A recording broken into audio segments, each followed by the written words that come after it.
کام کرتا ہے تو پھر اس کا اثر اس کی جوانی میں ظاہر ہوتا ہے۔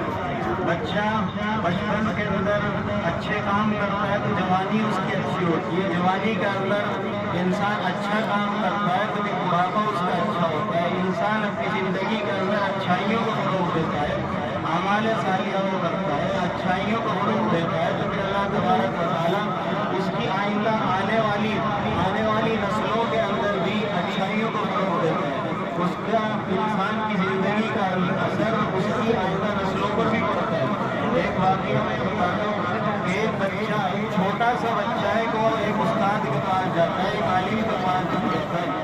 عالم اس کو بسم اللہ پڑھاتا ہے کہ بسم اللہ پڑھو، ابھی تک اسے الف با تا سا بھی نہیں آتی، لیکن پھر استاد یہ کہتا ہے کہ آپ سناؤ کہ تم نے کیا پڑھا، کہ تمہاری کیا یاد ہے؟ وہ یہ بتاتا ہے کہ میرے 15 پارے حفظ یاد ہیں، میرے 15 پارے حفظ یاد ہیں۔ حالانکہ آج پہلا دن ہے، وہ استاد کے پاس آیا بسم اللہ پڑھنے کے لیے، الف با تا سا بھی قاعدے میں دیکھ کر وہ نہیں پڑھ سکتا ہے، لیکن وہ اپنے استاد سے یہ کہہ رہا ہے کہ میرے 15 پارے حفظ یاد ہیں۔ استاد حیران ہوتا ہے، اس کا امتحان بھی لیتا ہے، یقیناً اس کے 15 پارے یاد ہیں۔ والد کا انتقال ہو جاتا ہے، لیکن پھر اس کی والدہ کو بلاتے ہیں، یہ کیا واقعہ ہے؟ بچہ یہ کہتا ہے کہ میرے 15 پارے یاد ہیں، اور حال یہ ہے اس بچے کا کہ اس نے قاعدہ تک نہیں پڑھا، اس کو ابھی با تا سا نہیں آتا، لیکن پھر ان کی والدہ کیا کہتی ہے کہ اصل میں بات یہ ہے کہ میرے 15 پارے حفظ یاد تھے، میرے 15 پارے حفظ یاد تھے، میں اس کو دودھ پلاتی تھی تو دودھ پلاتے ہوئے میں ان 15 پاروں کا دور کرتی تھی، میں حفظ ان پاروں کو پڑھتی تھی۔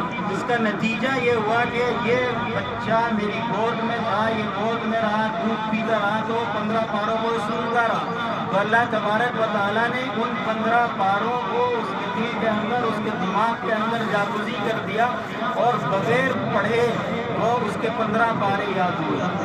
تو اگر یہ ماں کا اثر تھا کہ ماں 15 پاروں کو پڑھتی تھی تو پھر بچے نے اس کا اثر قبول کیا، بچے کے وہ 15 پارے حفظ یاد ہوئے، اور پھر یہ جب بچپنا یہ تھا اس کا، تو پھر بڑا ہونے کے بعد وہ تصوف کے سلسلے کے ایک بہت بڑے صوفی، بہت بڑے بزرگ حضرت بختیار کاکی رحمۃ اللہ علیہ بنے۔ آج ان کا نام مشہور ہے، تاریخ نے ان کو محفوظ رکھا، ان کے نام کو محفوظ رکھا، ان کے کام کو محفوظ رکھا۔ اللہ تبارک و تعالیٰ نے ان کے فیض کو جاری رہے گا۔ تو بچپن میں انہوں نے یہ کام کیا کہ 15 پارے یاد کیے، اور صحبت ان کو اچھی ملی۔ صحبت کس کی؟ اپنی ماں کی صحبت ملی۔ تو اگر آج ہمارا بچہ دودھ پیتا ہے، ہمارا بچہ پروان چڑھتا ہے ہمارے درمیان، اپنے والدین کے درمیان، اپنے بھائیوں کے درمیان، اپنے سماج کے درمیان، تو آج اگر پوچھا جائے کہ ہاں اس بچے کا یقین مانیے کہ آپ تعجب کریں گے کہ یہ بھی کہہ سکتے ہیں کہ 15 پارے اس بچے کے کیسے یاد ہوئے۔